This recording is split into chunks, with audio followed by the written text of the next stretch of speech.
The other network. There have been rumors circulating about the network for some time now, but I believe that I am the first to properly investigate them. I'm certainly the first to share my findings. I'm not going to shove this stuff down your throat and blow it out of proportion, nor am I going to tell you everything that I saw.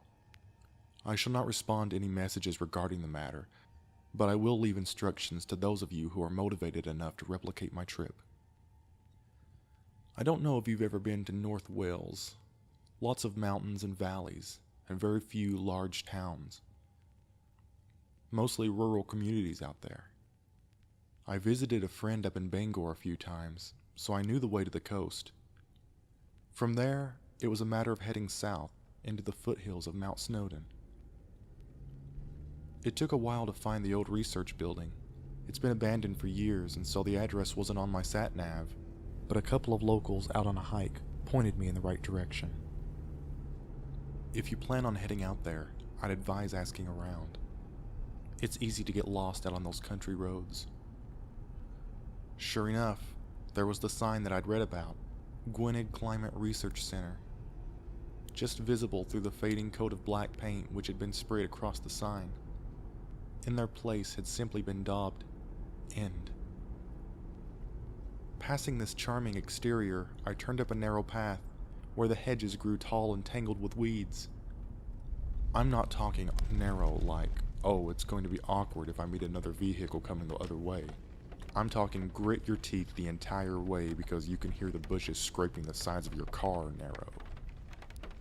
The road surface turned to gravel and then angled up sharply. My tires span, the innards creaked painfully, and it quickly became apparent that it wasn't going to make it up. I reversed down the short distance that I'd managed and parked, shrugging on my laptop bag and pocketing my dad's mag light. It was a fairly gray morning, and I had no idea what state the building's lighting would be in. Buttoning my jacket, I headed up the hill. The front door was not locked, but I set out to check the perimeter. It was pretty much as described in the original online post. Windows boarded, no visible telephone or power lines feeding into the building, and an exterior shell that was covered almost entirely with graffiti tags. No vehicles were in sight, and the CCTV cameras hung limp and dead in their cages. Good enough for me. The interior was dark, as I had anticipated. I flicked on the mag light and let it play over grimy walls and dusty floor. Odd that it should seem so undisturbed. One would think that it would be a squatter's heaven, or at the very least littered with used needles and condom wrappers, as most other abandoned buildings tend to be. The graffiti was still present, but it seemed more hesitant. It was spaced out and faltered the further down the hallway I went. It finally petered out a few feet from the reception desk. The local teenagers had obviously lost their nerve. I found the fuse box behind the desk and flipped a few of the switches experimentally. Nothing happened. Whether the fuses were all blown or there was no power at all, I did not know, but I definitely did not have the capacity to fix it.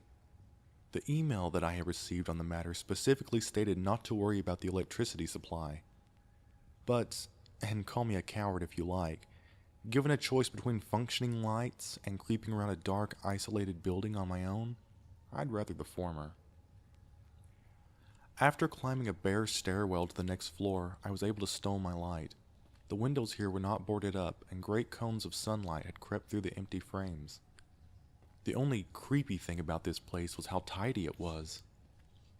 Yeah, a thick layer of dust coated everything, and what few furnishings were left had been piled up in the corners of rooms. But there was literally no sign of human disturbance. The sort of place an urban explorer would kill to stumble across, no doubt. I actually felt almost unwelcome there. The closest example I can think of is when you walked into class really late back in school. Everyone turns to look at you and you feel weirdly unwelcome? Yeah, well, I was getting that same feeling in my stomach when I found the room. It was pretty much as the email had described.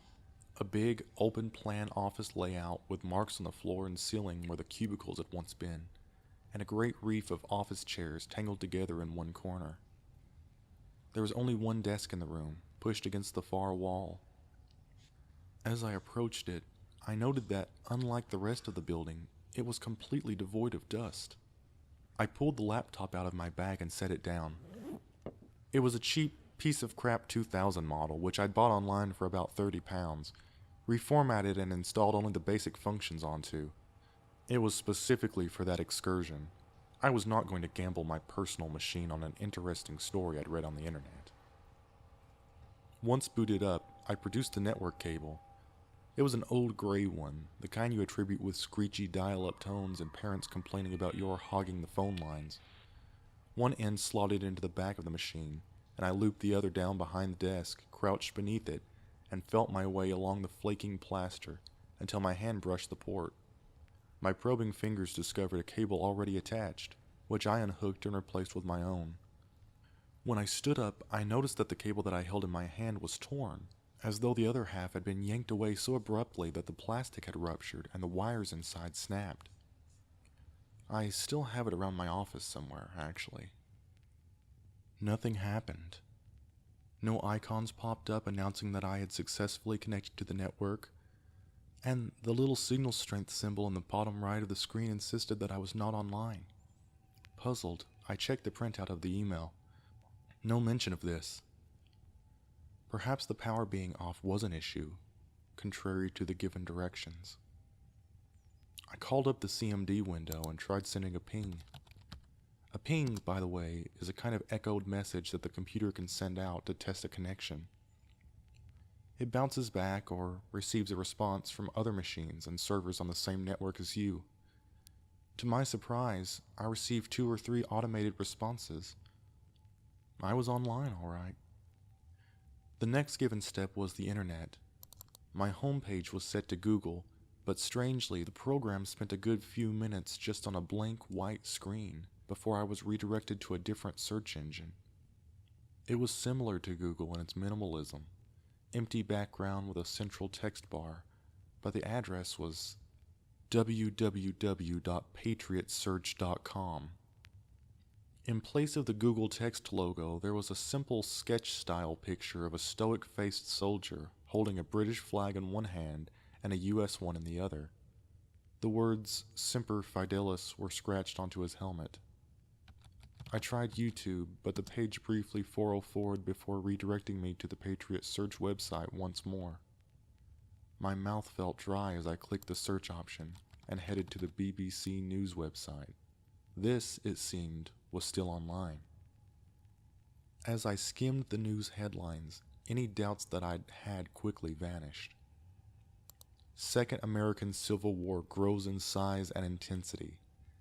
U.S. troops redeployed from Afghanistan, Egypt, and Turkey to defend home soil. France and Spain left reeling after terrorists detonate a thermonuclear device on their borders. Police in Texas circulate CCTV images of men believed responsible for the kidnap and murder of over 50 women since 2008. Handgun bans set to become law across America after last week's White House shooting spree. The US and Britain to allow Australia and Canada to join the Patriot Alliance. UK terrorists continue to murder in border towns, demand Scottish independence. German theoretical physicists arrested by US agents, accused of treason. Research on alternate universes and interdimensional travel amongst confiscated items. I sat back, fumbled a cigarette into my mouth, and lit it. I had no idea precisely what it was I'd just stumbled across. I still don't. But it was huge. Some kind of alternate reality? News from the future? It seemed too big to be a trick. Anyway, as the email had told me, this network, this other network, was an overlap between our world and another one. I went back to the Patriot Search website, began punching in anything that came to mind. Olympics, Facebook, Human Rights Act, police powers, current world map. Slowly, surely, a picture began to form. A picture of the world beyond my laptop, and the little umbilical cord which was the cable. I was a blind man, feeling his way through a cave bit by bit. The more I read, the more fearful I became. A lot of bad shit had happened. I have neither the time nor patience to list everything here. You can't expect me to describe an entirely separate historical timeline. But I'll leave you with a few examples. Police in the United States and the UK were gradually being phased out, and the army was taking their place. From what I gathered, the only crimes that were properly investigated were treason and fraud, leaving all kinds of depraved killers and perverts free to do as they pleased. Some had even gained fan followings. I stumbled across one website dedicated to someone called the Dockyard Butcher. It had an image and video gallery in the sidebar, and the things I saw made me feel queasy. The world was overcrowded, but not just like ours. I make no exaggeration. London was ringed by shantytown slums, the sort of place you wouldn't expect to find outside of a third world country. There was so much to take in, I'm probably forgetting half of it as I type. Oh, and something had happened to New York City. There were plenty of records about it, dating back to the late 90s, but then they just stopped, like it never existed. I couldn't find it on any of the maps. No discussions on any public forums about it either. I'm not sure if it's an isolated example or one of many places to officially stop existing, but if anyone decides to look for themselves, then it's something interesting to investigate. I really recommend that you don't, though.